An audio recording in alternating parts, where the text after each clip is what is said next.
What's up, y'all? My name is Rocko Steady Narvios, and this is my story. I'm just like you. I know how it feels to be depressed. I know how it feels to be heartbroken. I know how it feels to be frustrated and not have purpose in my life. Like, yo, what am I gonna do with my life? I done graduated college. My parents are bickering and complaining that I don't have the proper job. And you feel lost. You really do. You feel like you can't breathe. You feel like you breathe as much as you want to breathe, but you really never get that that full breath. And that's what Jesus gave me. Jesus gave me that full breath. And I know how it feels to feel like you don't trust. You know, we gotta hustle, we gotta grind, you know, we bought this paper. You know, I know how it feels to be insecure, like I'm fat, shorties don't like me because I don't have a six-pack. You know, I know how that feels to look in the mirror and not know who I am. But I want to let you know that the work has already been done. I mean, imagine going to the bank and there's a debt, right? You owe $1 million, and someone that loved you so much came through to the bank and paid it off. Just, you know, wiped your debt clean. How would you feel? Well, you'd feel kind of good, right? Like, if you think about it in a money sort of sense, you'd feel good that your debt was wiped clean. But that's what Jesus did. He wiped our slate clean, but yet we still feel like we gotta work. Like, oh man, I owe $1 million, even though the bank told you, no, you don't owe it. Your sins it's been absolved. You've been cleared of your debt. We still want to work. We still want to work. We still want to work. We still want to work.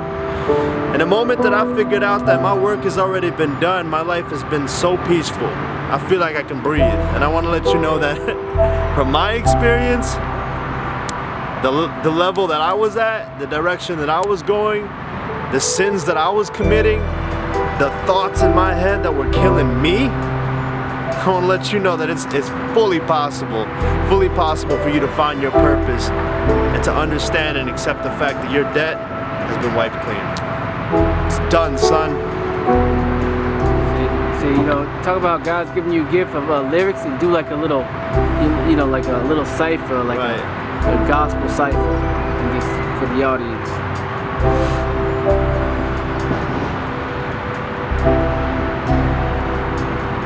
I believe in the power of words. What you say to yourself is very important. The things you say to other people can impact their lives. So that's why I've dedicated my life to be able to speak to you and share what I feel and the mentality that I have, you know, the mind, body, and spirit that I can share with y'all, and the things that I've been able to do. I choose to build, you know. So if you hear something that is destroying, that's making you feel like it's destroying other people, destroying our women, destroying our brothers, destroying our children. If you wouldn't want like if you were speaking those messages that you were gonna say, that you were listening to, if you don't want to talk about that, don't listen to it, because it's destroying you. Listen to the things that bring you up. Listen to the things that make you feel good. So I've dedicated my life to lyricism and to the words. So one by one, we could change the world. One by one, we can heal the world. One by one, all it takes is one. So reach up to the sky and change someone. Can I afford it? Distorted visions holding me down. Perceptions of a young child holding a crown. It's not allowed. I'm feeling so alone in the crowd. Feeling like a contortionist, how I'm molding my sound. It's so important. Avoiding the very things in my head. Feeling alive in a society that walks with the dead. It's like abortion, when negativity covers your life and you fall into the habits of compromising what's right. But we need to understand one thing. It's the words that breathe life. When I speak in the mic, it's through the message of Christ. I used to talk and I used to breathe and it felt empty. But now I feel like a lion when I roar as an MC. So when I step, evil crumbles. When I take a deep breath, all my trouble leaves. It's easy when I breathe. I know I believe. Because if you believe, you could achieve. Alright, so as a hip-hop artist, you perform, and as the standard goes, you know, pop bottles, you know, do drugs and screw as many women as possible, you know. I mean, I can easily sound like that, bad commercial, you know. I got a bottle in my hand and I gotta be the man. Got girls twerking their ass. You know, like, really? Like really, life has gotta be a little bit more than that. So I'm falling under this subconscious spell of thinking that I'm a man because I'm sleeping with a lot of girls. And oh man, that stuff is crazy to me. Now that I understand, I'm a little older, I get it. Let me tell you a story.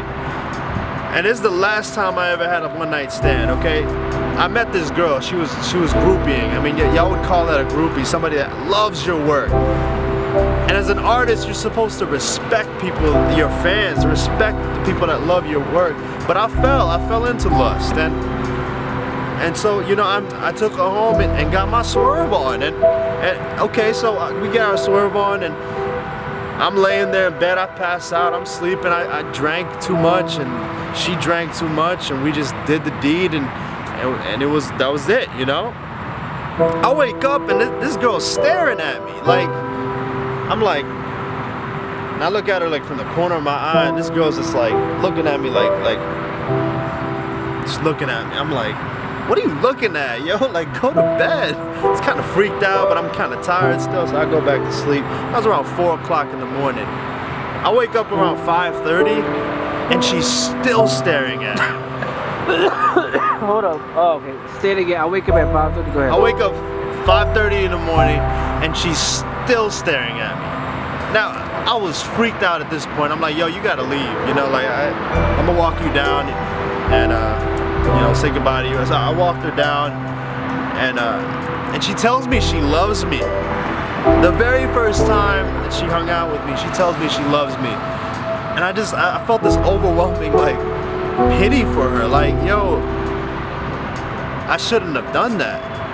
So I sent her along her way. I went upstairs and I washed all my sheets and washed my comforter, and I sat on my bed. It was bare, and I felt so empty, yo. I felt like, why am I doing this? Why am I even bothering to have sex with a woman that doesn't deserve to have sex with me? I was belittling my value as a man, you know, like giving her the potential to have children with me, to pass my legacy on with a woman that's willing to just throw herself at me. And if she was willing to do that to me, then who else is she willing to do that with? And if I was willing to do that with her, she didn't know that I was sleeping around. And that was the last time I ever had a one-night stand, because I started having value for myself. It's never too late to have value for yourself, no matter how many partners you ever had. I'm just fortunate enough to never have caught anything, to never have, you know, had a child born out of wedlock and not been able to support that child financially or support that child emotionally and raise them as a father. I'm just glad for that. And nowadays I'm just thinking to myself, you gotta deserve me. And how is she supposed to deserve me? I gotta act the right way. I have a saying, I say, upgrade to a better you to attract the best boo. So every single day I'm just trying to do better. I'm just trying to do a little bit better, a little bit better, a little bit better, and one day I'm gonna find that queen. I'm gonna raise a beautiful family, and bada bing, bada boom, the legacy go on. Man, some real stuff, man. Some real stuff. What do you want to say, words of advice to all the young dudes, all the players? I know you did talk about, but kind of give them like a, all you young players, y'all think it's cool, sleep around? Here's a pearl of wisdom, for example, boom. Every little girl you sleep with, you're giving away a piece of your heart. This next girl, giving away a piece of your heart. What's left when you're with your wife, the one you married, you only got this left with her. Right. Something like that, some kind of pearl of wisdom. Here we go. 1, 2, ready.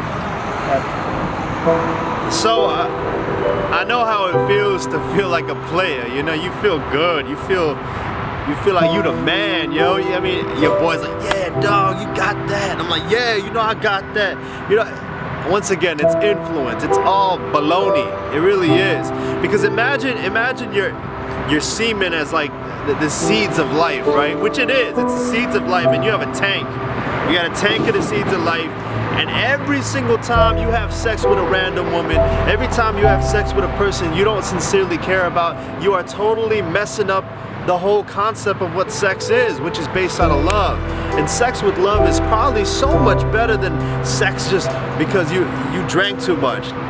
Think about that. Sounds crazy now that I'm thinking about what I did. So every single time you have sex with a random person, little bit by little bit by little bit, you lose these seeds of life. You lose the meaning.